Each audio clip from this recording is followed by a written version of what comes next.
You're listening to the Get Out and Drive podcast, fueled by AMD, with your hosts, John, Custom Car Nerd Meyer, and Jason, Old Car Guy Carr.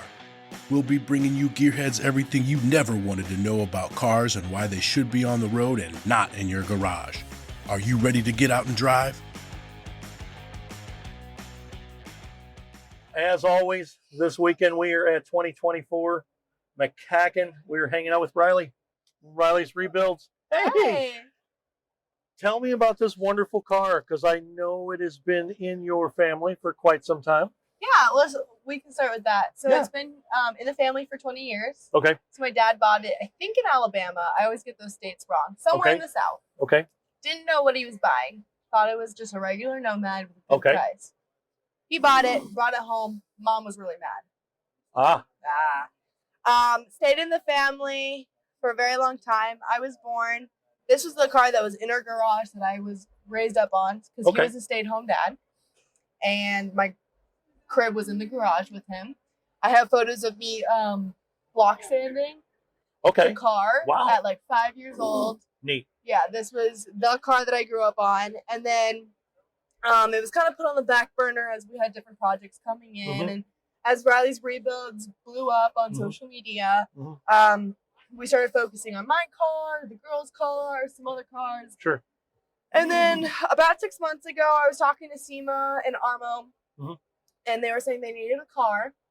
And I said, I have a car. It's really cool and has a great backstory. And I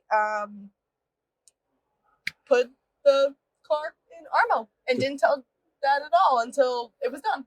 Wow. And it was a shell when I dedicated it to I SEMA. see. Wow. Yeah. And so there was a lot of financial responsibility and parts responsibility to assemble the car, right? Yeah, there definitely was. And what's nice is with Riley's Rebuilds and social media, we were able to get sponsors for the car, like Coker Tire sponsored us, and we have a bunch of other sponsors like Classic Industries. And so a lot of it was really good. And then with the business, a lot of it was write-off. So it worked out very well with the amount of time. Wow. Yeah. And from when you said we're going to do it until you were finished?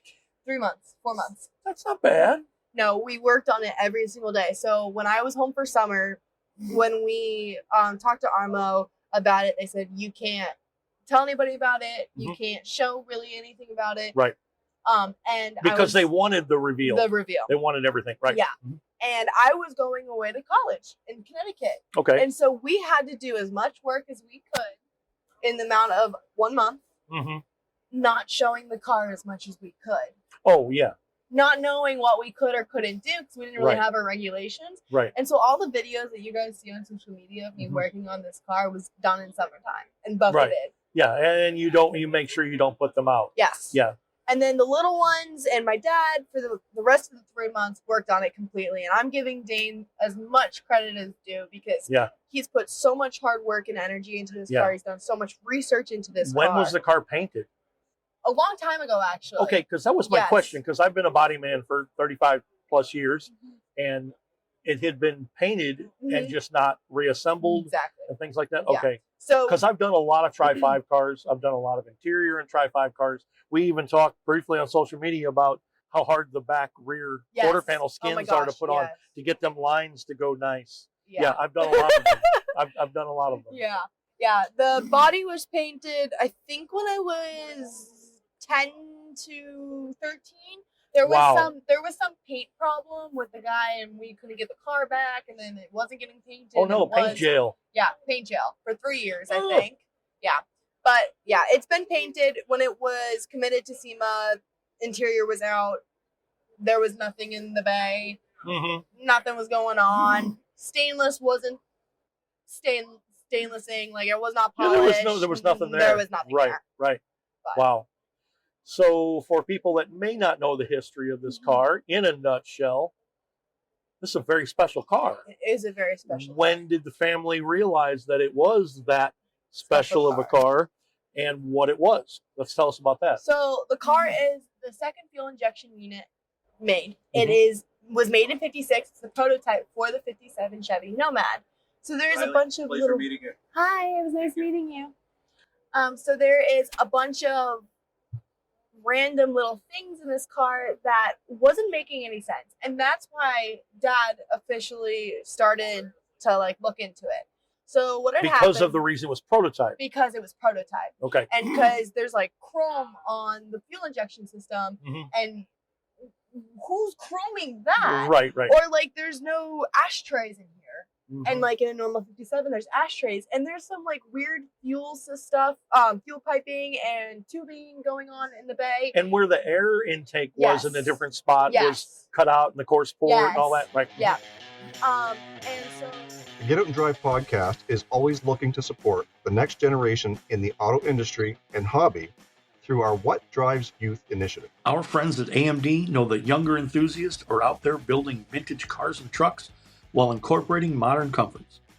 AMD Restoration Parts maintain that classic look needed for RestroMod builds. If you are a younger enthusiast working on a build using AMD parts, we want to hear from you. If chosen, you and your build will be featured in an upcoming What Drives Youth segment on the Get Out and Drive podcast. Visit getoutanddrive.com to let us know about your build or tag us in your build posts on social media. Visit autometaldirect.com and use promo code GOND for a 10% discount exclusively for our listeners for a limited time. AMD, built for enthusiasts, by enthusiasts. And so what had happened was when Dane was taking out the seats, he found in the springs pictures of the car. Oh. And he took the pictures. Like it went in there or somebody put them in there? Put them there. Oh, yeah. Easter egg. Yeah. And he took those photos and put it as his profile photo on Facebook. And he was just messaging around. He'd always been in these Facebook groups. And someone messaged him one day and said, "Your car is in my book." Really? Yeah. Which he was like, "What?" And the guy sent him the book. And he found the name Nathaniel Waters on the book. I think that's his name. Okay, sure.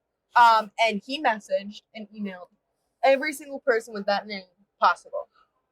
Wow. Yeah. And to trace the history of the vehicle. Because prior to that, the history of the vehicle was lost. There was none. None at all. He just bought it off a little farm. Tripped over it. Yep. Okay. And a month later, he gets a call from the guy's daughter. And she said, "Unfortunately, my father passed away 6 months ago, but that's my dad's car." Oh. And wow. She told him all these stories, and still to this point, she didn't really know the history, but she would say like things like, "Oh yeah, my dad would go to the dealership for a year because he couldn't get his car." And my dad was like, "What do you mean? That doesn't make sense." Get his car? He had bought his car. And also, when my dad was putting out some of the serial numbers, all the enthusiasts were like, "That's not real." Does this have a VIN tag? Yes, it does. Okay, because I know it's so early. It has like a correct VIN tag for 57. So that's what's crazy. Okay, I know that was something else I want to talk to you about. So what it is the numbers were lining up to being the first production day possible. Okay. For this car. And it was 56 of October. You couldn't get a fuel injection system till mid-57. Right. So everybody was like, that's wrong. That's wrong. Everybody that makes the rules says that's all wrong. All the enthusiasts. And we didn't also have the chrome unit at this point. Okay. We had what's in the back was the unit that originally came with the car. Because the story behind that is when it was still at the dealership, whenever these cars were brought in to be fixed and worked on in the bay, they said, "Oh, just take that unit out and put that one in because these are too faulty. They're prototypes." Right. And the mechanical fuel injection in itself is a pain to tune and get running and all that stuff to begin with. And not many people knew about it. Sure. Because it's the second unit. It was taken from a Corvette. Okay. And put in here because what Corvette wanted to do was make a family car that could go up 300 horsepower. Right. And so they said, "Yeah, just take it off, put on that new system, and you'll be good to go." Wow. And so a lot of things were just not adding up. And so Dane went to the GM archives and he started doing some crazy research into this. All right. And I'm sure if you talk to him, he can go so geek out on you about it. Sure. But he found work orders for 4 cars. 2 Black Widows. Okay. The Nomad. Yep. And a Corvette. Wow. All with the same system, all to go into the New York Auto Show. Okay.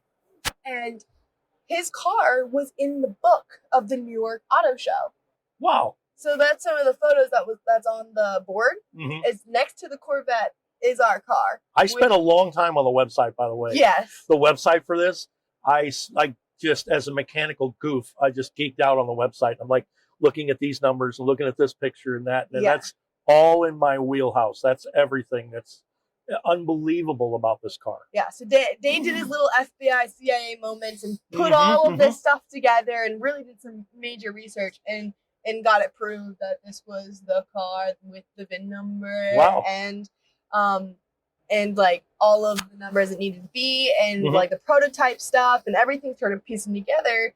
And about, I think 3 years ago, we got a call from a buddy who says, Dane, you need to check this out on Facebook Marketplace. Okay.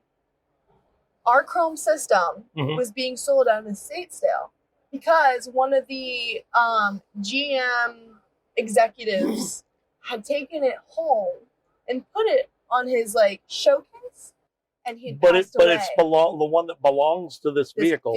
Is that the Duntoff signed or numbered or whatever? So there's 1001, 1002. That's 1002. Okay. The Corvette has 1001. Okay. And there was only 4 made. Okay. And the other 2 are with their other cars. Right. Okay. Wow. And the Corvette has its chrome in a case. It's mated back up to it. Yep.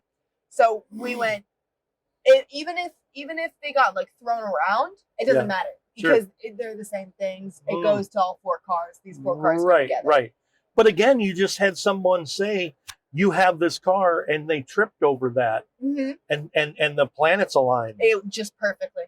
You couldn't even ask to create that, and no one knew what anything anybody had. Wow. No one knew what that system was because that system is $50K. Right. A lot of people go, "Oh, it's like 15." That's a lot more. That's a lot. Right. Yeah. It's absolutely unbelievable the amount of things that had to happen to line up to make this happen. Yeah. And it's absolutely amazing. But yeah, that's just amazing. Thank you. Of everything that had to happen. The universe wanted it to happen. It is fabulous. And I'm glad you were able to be a part of this and grow up with the car. Yes. And that has a lot to do with what we push, what drives youth. Yes. YOUTH. Yeah. And we want to figure out how to get the next generation of enthusiasts in this industry. This is very helpful. Yeah. And you know what's really cool is I just got back from a panel. They had a panel over there of like 16 kids of like 16 and under that have cars here. Right. Which is really cool. Yeah. That's really awesome. So people are, I definitely am seeing youth grabbing. I actually heard these numbers that 60% of classic cars are owned by 45 and younger. I like those numbers. Those are good numbers. Those are really good numbers. Those are good numbers. And I see that I have to adapt and adjust my numbers to get newer because I still think that cars from the 80s are just generic used cars. And they're in here in Malay's era classic cars. Yeah. Yes. So absolutely amazing. Thank you very much for chatting with us for a little bit. Here's your reminder to support the companies that support your right to get out and drive. Auto Metal Direct is a premier manufacturer of high-quality restoration parts for classic American cars and trucks. AMD offers a wide range of components including body panels, trim, glass, weather stripping, and much more, crafted to meet or exceed original equipment specifications. Be sure to visit autometaldirect.com as you get your ride ready to get out and drive. What drives you? With National Get Out and Drive Day 2024 in the rearview mirror, we're looking out the windshield and focused on Drive Day 2025. National Get Out and Drive Day will be held on October 5th, 2025. Sign up now at getoutanddrive.com to receive your free official decal. Let us know how you'll be celebrating National Get Out and Drive Day. If you are a part of a car club or having a car show that you want to promote National Get Out and Drive Day, let us know and we can send some decals for everyone. Send us pics of your ride and we'll feature them as part of our National Get Out and Drive Day promotions. Show your support for National Get Out and Drive Day by becoming a sponsor or including Drive Day in your show listings and company calendars. Let's get out and drive in 2025. Cruise on over to our website, getoutanddrive.com, for all the info you never wanted to know about our podcast. Hit us up on our listener hotline, be the first to know what's happening, get industry news, and grab your Get Out and Drive merch. Connect with us on social media. Find us on Facebook, Instagram, and TikTok. Follow us on X at Get Out and Drive Pod. What drives you?